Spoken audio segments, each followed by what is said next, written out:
आपण पाहत आहात सत्य बातम्याचं सखोल विश्लेषण रत्नाकर न्यूज.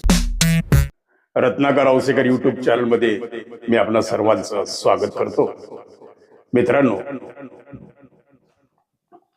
पाऊले चलती महायुतीची वाट, पाऊले चलती महायुतीची वाट. आमच्या देशमुखांचा काय सांगावा थाट, आमच्या देशमुखांचा काय सांगावा थाट. पाऊले चलती महायुतीची वाट. अभिमन्यू संभाजीराव करी थयथयाट, अभिमन्यू संभाजीराव करी थयथयाट. अर्चना पाटलांची झाली बिकट वाट, अर्चना पाटलांची झाली बिकट वाट. बसवराज पाटलांना मांडला सोन्याचा पाट, बसवराज पाटलांना मांडला सोन्याचा पाट. अभयदादा साळुंखे आता काय करणार तुमचा घाट. पाऊले चालती महायुतीची वाट. मी काही गायक नाही, मी काही कवी नाही, पण मित्रांनो, मला काल तिची बातमी आपण पाहिली दूरदर्शनवर की आघाडीच्या आमदारांची बैठक काल बोलवली होती. त्यातले 25-30 आमदार, अर्धे आमदार गायब. आणि 2 दिवसापूर्वी एकनाथ शिंदे साहेबांनी कोणत्या तरी महायुतीच्या नेत्याने सांगितलं की जवळपास 22 आमदार फुटण्याची शक्यता आहे आघाडीमधून. त्यामध्ये जयंत पाटील, वडेट्टीवार, अमित देशमुख, बरीच नाव आहेत. पण मित्रांनो, सगळ्यात कौतुक मला ह्याचं वाटलं की काल अमित देशमुख, जसे धाराशिवचे आमचे ओमराजे, तसे हे लातूरचे राजे म्हणजे अमित देशमुख राजे, हे आमच्याकडले राजेच आहेत.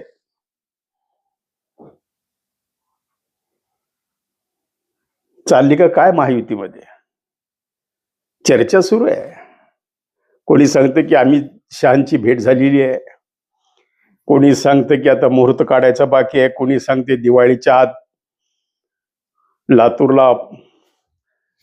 लातूरचा पालकमंत्री मिळणार. मग बसवराज पाटलांना मिळतंय का, संभाजीरावला मिळतंय, अभिमन्यूला मिळतंय का, खास अमित देशमुखांसाठी ते लातूरचं पालकमंत्री पद राखून ठेवले तोपर्यंत शिवेंद्रराजेंना दिले, कारण ते पण राजेच. पण मला 40 वर्ष झालं मी राजकारण पाहतो मित्रांनो. लेकराचे पाय पाळण्यात दिसतेत म्हणल्यासारखं रितेश देशमुखांना ब्रँड अँबॅसेडर केलं. धीरज देशमुखांची महायुतीच्या नेत्यांसोबत वाढत असलेली बैठक, संवाद, त्याचबरोबर लातूरच्या या परवाच्या नगरसेवकांनी जे मतदान करायचे त्या विधान परिषदेच्या बसवराज पाटील विजयी झालेले 9 मतं लातूरचे काँग्रेसचे फुटलेले आहेत. अमित देशमुखांनी संकेत दिले की तुम्ही पुढे जा, मी यायच लागलो मागून. काय सांगता येत नाही. शेवटी बघा, हे राजकारणात कधी काय होईल काही सांगता येत नाही. माझं प्राण अर्पण मी करणार या शिवसेनेसाठी, बाळासाहेबांसाठी, उद्धव साहेबांसाठी म्हणणारे ओमराजे निंबाळकर, ओम फट स्वाहा, ओम फट स्वाहा, 50-60 कोटी आहा, असं लोक म्हणतायत, मी नाही म्हणत.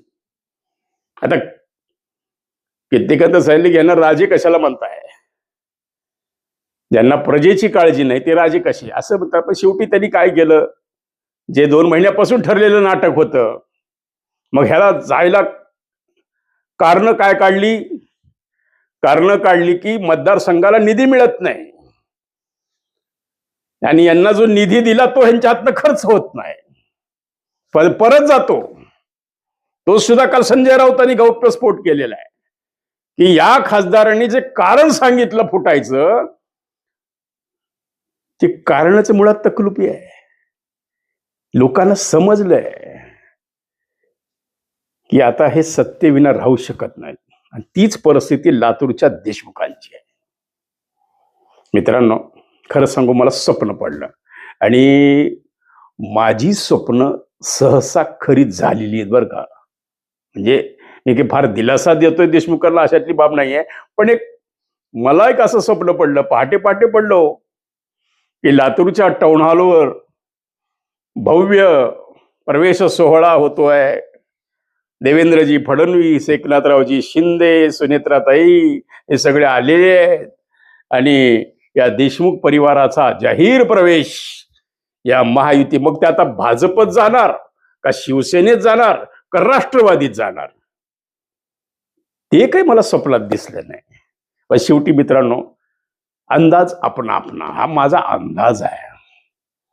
मी दावा नाही करणार की ते जातीलच किंवा काय, पण एक माझं अंतर्मन मला असं सांगतंय की, आणि खरंच जर गेले तर वाईट काय.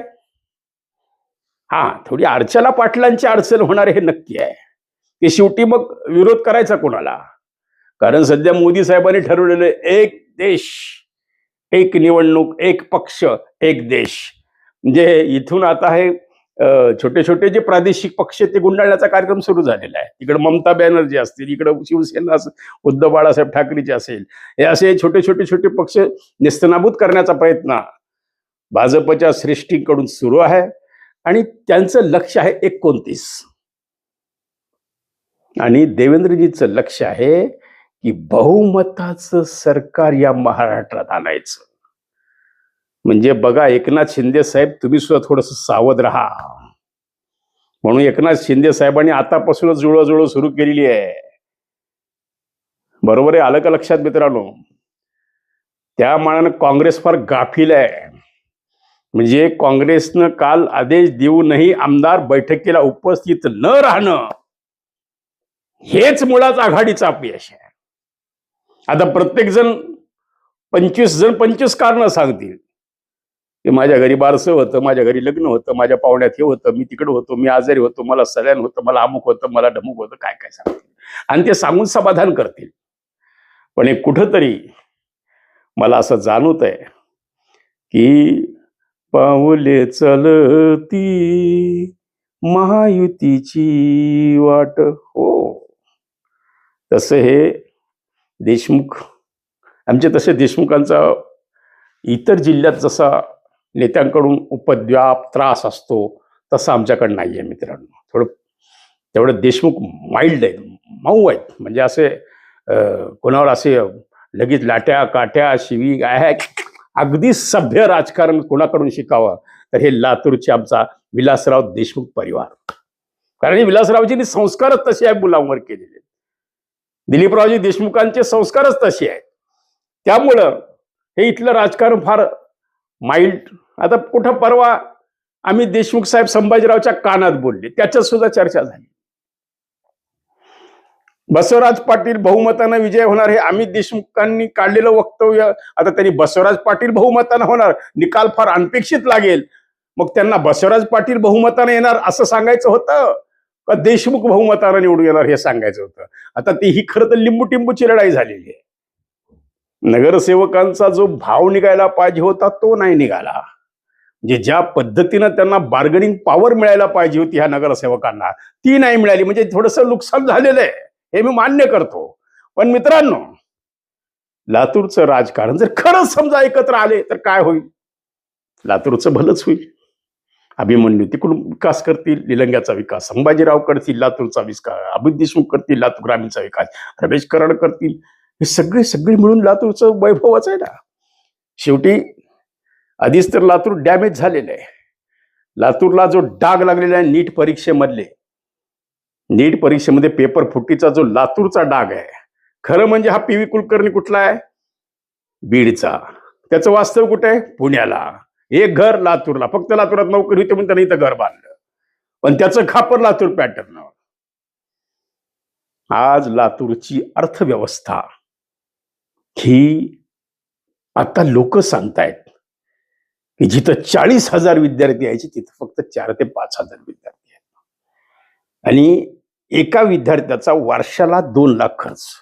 याचं गणित घाला मित्रांनो, किती कोटी रुपये लातूरला यायचे थांबले, लातूरची बाजारपेठ थांबली, लातूरचं टर्नओव्हर थांबलं, लातूरचा ट्युशन एरियातला जो हॉस्टेलचा बिझनेस होता, मेसचा बिझनेस होता, अहो साधा पाणीपुरीवाला, साधा भेळवाला, एक छोटे छोटे हे व्यापारी, यांचा सुद्धा व्यवसाय सध्या थांबलेला आहे. म्हणजे ही आधीच तर लातूरची अर्थव्यवस्था डबघायला आलेली आहे, त्यात लातूर पॅटर्न बसलेला काळा डाग, आणि त्यामध्ये निसर्गाची अवकृपा, आणि त्यातल्या त्यात बघा सगळीकडे पाऊस पडतोय पण लातूर भागामध्ये पाऊस कमी आहे. एकीकडे निसर्ग मारतंय, एकीकडून सरकार मानतंय, एकीकडून बदनामी मारती आहे. हे सगळीकडून हे लातूरच्या आसपास जवळपास लातूर जिल्ह्यातल्या 24 लाख लोकांच्या जीवनावर हा परिणाम करणारा हा सध्याचा काळ काढलाय मित्रांनो. आणि यामध्ये जर अमित देशमुखांनी निर्णय घेतला की खरंच भाजपत यायचंय, खरंच महायुतीत यायचंय देशमुख परिवार, तर एवढं मोठं साम्राज्य, एवढे मोठे साखर कारखाने, एवढा त्यांचा मतदार, एवढं त्यांचं काम, हे जर भाजपला महायुतीला आयतं देवेंद्रजीला मिळत असेल तर घ्यायला काय हरकत आहे? जर तुम्हाला ओमराजे चालतात, आमचे देशमुख राजे का नाही चालणार? नाही तर थोडस संभाजीरावचं अडचण होण्याची शक्यता आहे, अभिमन्यूची अडचण होण्याची शक्यता आहे, अर्चना पाटलाची अडचण होण्याची शक्यता आहे. पण लातूरच्या विकासासाठी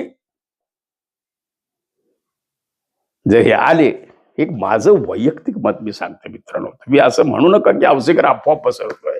मी अफवा नाही पसरत, मला जे स्वप्न पडलं ते सांगणं माझं काम आहे.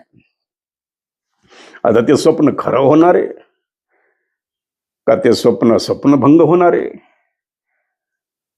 काय सांगताय ते? कदाचित उद्या हेच अभयदादा साळुंके महायुतीच्या स्टेजवरून देवेंद्रजींचे, संभाजीरावचे, अभिमन्यूचे गुणगान गायला लागतील. काय चित्र काय? शेवटी राजकारण आहे, राजकारणात काही होऊ शकतं.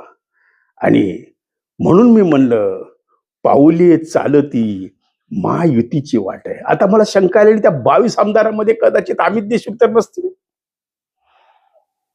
वाटतं साहजिक आहे, कारण त्यांची कालची आघाडीच्या मिटिंगला राहिलेली अनुपस्थिती. आणि तसं जर पाहिलं मित्रांनो, शिवेंद्रराजे पालकमंत्री उंटावरून शेळ्या राखतात. लातूरचा पालकमंत्री म्हणून त्यांचं जे योगदान द्यायला पाहिजे लातूरला, त्यांनी ज्या पद्धतीने इथं भाषणं ठोकली की माझा श्वास लातूर, मी येणार, दर 8 दिवसाला येणार, हे सगळं खोटं आहे मित्रांनो. ज्या पद्धतीनं पालकमंत्र्यांकडे लक्ष द्यायला पाहिजे त्या पद्धतीने लक्ष लातूरला मिळत नाहीये. लातूरला आज कोणत्या विकासाच्या मोठ्या योजना नाही आहेत. लातूरला कुठला असा मोठा MIDC मध्ये एखादा मोठा प्रोजेक्ट उभा राहत नाहीये. लातूरच्या तरुणांच्या हाताला काम मिळत नाही. दररोज संध्याकाळी 200 ते 300 ट्रॅव्हल्स भरून लातूरून लोक पुण्याला चाललेले. तुम्ही जाऊन बघा पुण्याला अनेक भागामध्ये बघा तुम्ही, हा लातूर पट्टा आहे म्हणतात, हा लातूर एरिया आहे. तरुणांना गाव सोडायची पाळी येते, हाताला काम नाही, रोजगार नाही, पैसा बाहेर खेळत नाही, व्यापार मंदावलेला आहे. या सगळ्या गोष्टीमधून जर काही चांगल्या गोष्टी घडणार असत्या, म्हणून मला जे स्वप्न पडलं ते मी तुमच्या समोर ठेवलं. आता कदाचित काही लोकांना माझं आवडेल, काही लोकांना नाही आवडणार, काही लोक चुकीच्या म्हणजे म्हणलं अवसेकर खोटं बोलतायत म्हणतील, कमेंट्स करतील, शिव्या देतील, काय काय काय आम्हाला त्याची सवय झालेली मित्रांनो. आणि पण सगळ्यात महत्वाचं जे एक आहे, सत्य बोलायचं, जे आहे ते सत्य. आता या अफवा आहेत का, या खोट्या बातम्या आहेत? कारण रितेश देशमुख, धीरज देशमुख आणि अमित देशमुख यांना पुढचं त्यांचं साम्राज्य सांभाळण्यासाठी सिक्युरिटीची गरज आहे, म्हणजे सुरक्षा, राजकीय सुरक्षा. राजकीय सुरक्षा मग ज्यामध्ये सर्व प्रकारच्या चौकशा, मग ज्यामध्ये धाडी, ज्यामध्ये मोठं गबाळ सापडलं, मग त्यामध्ये व्यवहार, मग आर्थिक व्यवहार, हे सगळं सांभाळण्यासाठी सत्तेचं पाठबळ ही फार काळाची गरज आहे. मित्रांनो, आपल्या कमेंट्स जरूर लिहा की खरंच अमित देशमुख आणि भाजपत यावं का. तुमच्या कमेंटची मी वाट पाहतोय. चला आपण सर्वजण मिळूया. पावले चालती महायुतीची वाट, पावले चालती महायुतीची वाट. नमस्कार, काळजी घ्या.